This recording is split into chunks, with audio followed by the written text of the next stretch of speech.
Hi, welcome back to my story time with Nana. Tonight is the last of the Grandma Tales. It's going to be a great story. It's about a new year. It's so exciting. I can't wait to begin.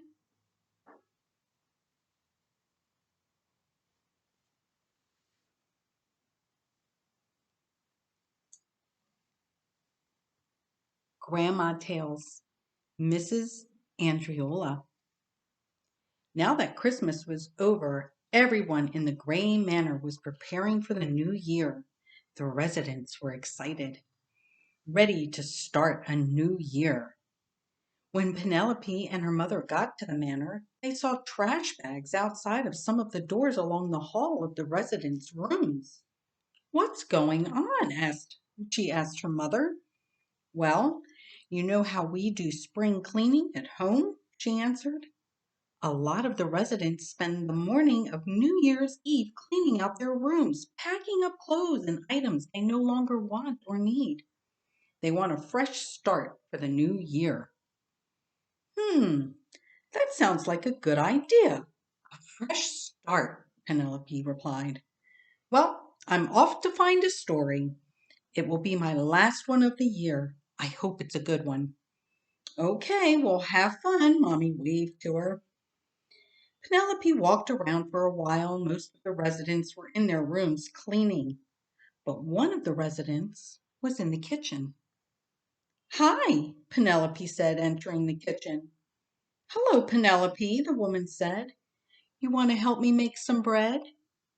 Sure, Penelope said, grabbing an apron off a hook on the wall.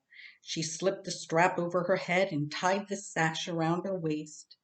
It was way too big for her. It was almost down to her feet. Penelope washed her hands and then walked over to where the woman was kneading dough on the countertop. My name is Mrs. Andreola, the woman said. Step up on this stool so you can work the dough. She pushed the stool closer to Penelope with her foot. Penelope stepped up on the stool and patted her hands in the flour on the counter and began helping knead the dough with Mrs. Andreola. Were you looking for a story? Kind of, Penelope answered. Do you have one about New Year's Day? I do, as a matter of fact. You know, every time I make bread, it reminds me of New Year's Day. Let's make some bread together, and I'll tell you my story. Penelope leaned in to listen. I grew up in Elizabeth, New Jersey, 109 Race Street to be exact. Back then, there was a field behind our house that reached right up to the train tracks. My story takes place during the Great Depression. We weren't well off by any means. My mom stayed home to care for me and my brother Al. My father was a barber. He didn't make a lot of money, but he kept a roof over our head and food in our bellies. This was back when neighbors looked out for one another. They were all blue collar workers. That means that they all worked just to support their families. No one was really well off. As my father would say, Joe Medio, or Average Joe. New Year's was pretty special to us as a family. We didn't have a big party or anything like that on New Year's Eve like people do today. My mother and father usually made lasagna and fish for dinner, and my father would make zappolas for dessert with powdered sugar. Sometimes my uncles would stop by during the day and give my brother and I a quarter, a whole quarter. That was a lot of money back then. I remember a couple of times they gave us 50 cents. Now that was a really big deal. We stayed home on New Year's Eve. I know that doesn't seem very special, but it really was to me. There's an old saying that whatever you're doing at the stroke of midnight or on the first day of the year, you will do for the rest of the year. So choose wisely. It was important to us that we spend the beginning of the new year together as a family. Now, this dough here that we're kneading right now, this is my mother's recipe. I started this morning. This is the second meeting. This story is about the first time I ever made bread with my mother. I was about 5, 6. Usually on New Year's Eve morning, my mother made us farina for breakfast and packed a lunch for my father. My father worked every day of the year except Christmas, New Year's, Easter, 4th of July, and Thanksgiving. Back then, no one worked on those days. Now, the winters were cold in New Jersey, especially on December 31st. So my mother wanted to make sure that we all started the day off warm from the inside out. Now, that year, I think it was 1941, my mother had flour sitting on the countertop and told me that she and I would be baking bread together. I was so excited. I had never made bread before with my mother, and I loved fresh bread. I still do, as a matter of fact. Who doesn't like fresh bread? After breakfast, my mother and I set about making loaves of bread. I learned that you needed warm water and yeast to make a good Italian loaf. The yeast is what makes the bread rise.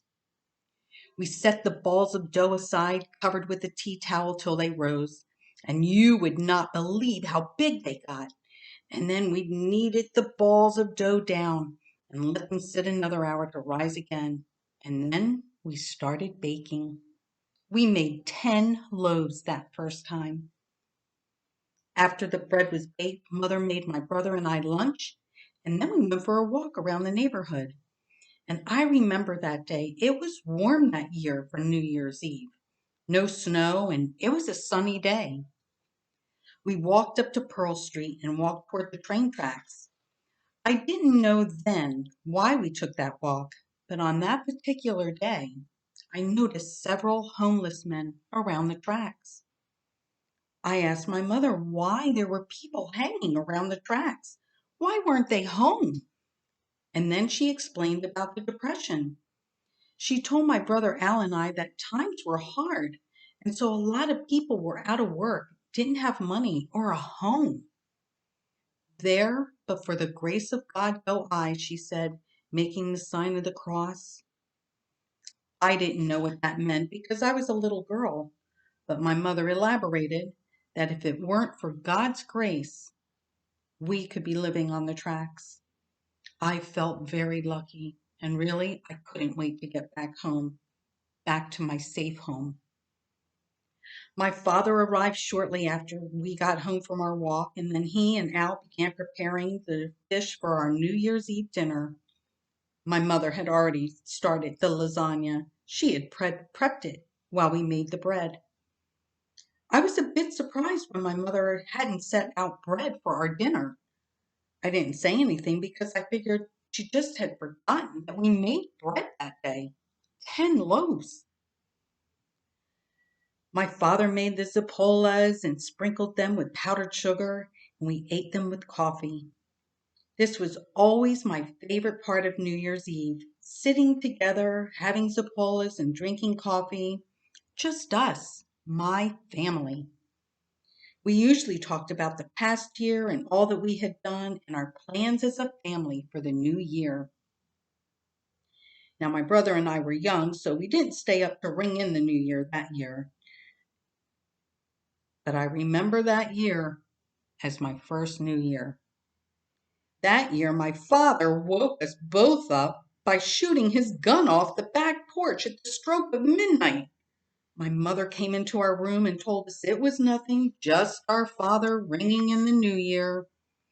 She tucked us both back into bed and kissed us softly on the cheek. Happy New Year, I miei bambinis. Happy New Year, my beautiful children. Now get some sleep. We have a busy day tomorrow. The next morning, my mother made oatmeal and coffee for breakfast. After we ate and cleaned up, my mother asked me to go get our picnic basket out of the closet. Are we going on a picnic on New Year's Day, I wondered? The answer was no. I helped my mother put the loaves of bread we'd made the day before into the basket. My father brought out his barber tools and then told us to go change. We were going out for a little while. "Don't forget your coats," he said. Neither Al nor I could figure out what was going on. We never went anywhere for New Year's Day. Everything was closed. Maybe we were going to our uncle's houses instead of them stopping by today. Once we were ready, we headed out and followed Pearl Street to the railroad tracks. There were still several homeless men there.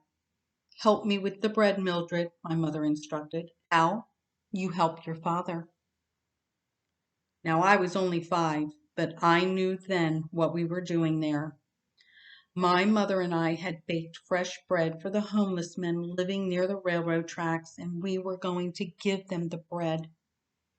It was overwhelming to me. Some of the men thanked me, some of the men cried. Oh, it made me feel sad that they were homeless, but I felt happy that we could help them, even if it was just a loaf of bread. While my mother and I passed out the loaves of bread, my father, with Al's help, gave the homeless men a shave and a haircut. It was all he had to give. And then I remembered the old saying, "Whatever you do on New Year's Day, you will do the whole year." I know now that it really wasn't about us that year. My parents wanted to make sure that the homeless men would spend their New Year's Day feeling normal by getting a haircut and a shave and eating. This way, my mother told us later, God willing, those men will spend the year clean cut and full. And so from then on, we always did something for someone less fortunate on New Year's Day. My parents are gone now, but I still make bread on New Year's Eve and give it to the shelters. I suppose it's my way of keeping the Andreola family tradition. Oh, look at that. Our bread is done. "Oh, Mrs. Andreola, that was a great New Year's story," Penelope said. "I like that your family helped others. You know, it gives me an idea." "Well, I'm glad you enjoyed the story, Penelope," Mrs. Andreola said, giving her a hug. "Thank you for the story and letting me bake bread with you. Here's your flour," Penelope said, handing Mrs. Andreola a silver paper flour. "I made this one special for New Year's Day." "Thank you, Penelope. It is beautiful." Penelope left Mrs. Andreola in the kitchen to find her mother. She was helping Mrs. Fedorchak bag up some old clothes. "Mommy, I was wondering, can we come back tomorrow?" "Sure. What do you have planned?" "Well, Mrs. Andreola and I baked bread, and I was thinking maybe we could come by tomorrow and take Mrs. Andreola over to the soup kitchen or shelter in town and deliver the bread." "Well, what makes you think she wants to give the bread away?" her mother asked. "She may have made that bread for the residents here." "I am sure she would like it very much. It's a family tradition." And so the next morning, Penelope and her mother, with Mrs. Andreola, went to the shelter and delivered the bread and some clothing from the residents. It was a rewarding New Year's Day for Penelope, too, seeing Mrs. Andreola smile. Happy New Year. May your year be blessed with kindness. I hope you all have a very happy New Year. I'm going to have a happy New Year. I'll have all new stories for you next year. I can't wait. Mwah.